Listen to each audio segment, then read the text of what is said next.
Ears MODC সৈনিক পদে একটি নতুন নিয়োগ বিজ্ঞপ্তি প্রকাশিত করেছে বাংলাদেশ সেনাবাহিনী, যেখানে অবশ্যই এসএমএস এর মাধ্যমে আবেদনটি করবেন। আবেদন শুরু হবে 3 মে 2026 তারিখ এবং আবেদনটি শেষ হবে 31 মে 2026 তারিখ।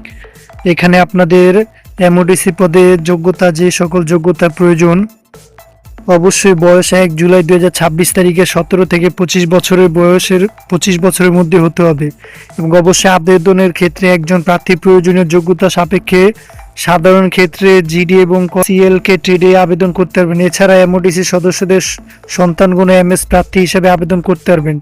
সকল ক্ষেত্রে এসএমএস ও অনলাইনের মাধ্যমে আবেদনটি করতে হবে। প্রতি আবেদনের অনুকূলে সর্বমোট 300 টাকা, ভর্তি পরীক্ষার ফি বাবদ 200 টাকা এবং অনলাইন রেজিস্ট্রেশন ফি বাবদ 100 টাকা কর্তন করা হবে।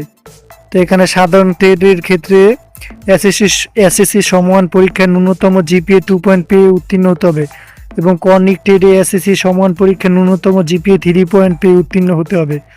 এখানে উচ্চতা 1.6 মিটার, অতএব 5 ফুট 6 ইঞ্চি এবং বিভিন্ন ক্ষুদ্র নৃগোষ্ঠী ও সম্প্রদায় ব্যতীত ক্ষেত্রে ভিন্ন হতে পারে।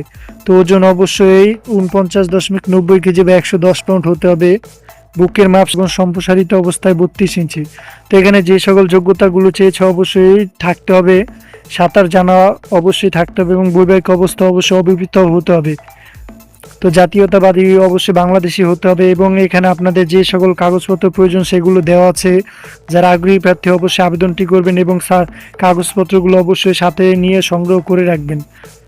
তো যারা আগ্রহী প্রার্থী অবশ্যই 31 মে 2026 তারিখের মধ্যে আবেদনটি করবেন। তো এখানে আপনাদের এসএমএস এর প্রক্রিয়াটি দেওয়া আছে।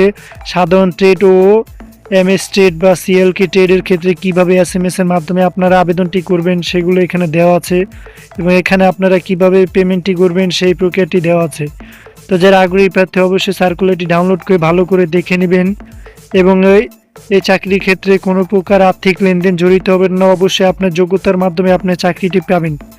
তো এখানে আপনাদের আবেদন ক্ষেত্রে জেলা ভিত্তিক কোডের প্রয়োজন হবে, সেখানে এই কোডগুলো দেওয়া আছে। এই কোডগুলো আপনাদের অবশ্যই আবেদনের ক্ষেত্রে জেলা ভিত্তিক কোডগুলো প্রয়োজন হবে। তো ধন্যবাদ ভিউয়ার্স, আবারও দেখা হবে নতুন কোনো ভিডিওর মাধ্যমে। যারা আগ্রহী প্রার্থী অবশ্যই সার্কুলারটি ডাউনলোড করে ভালো করে দেখে নেবেন।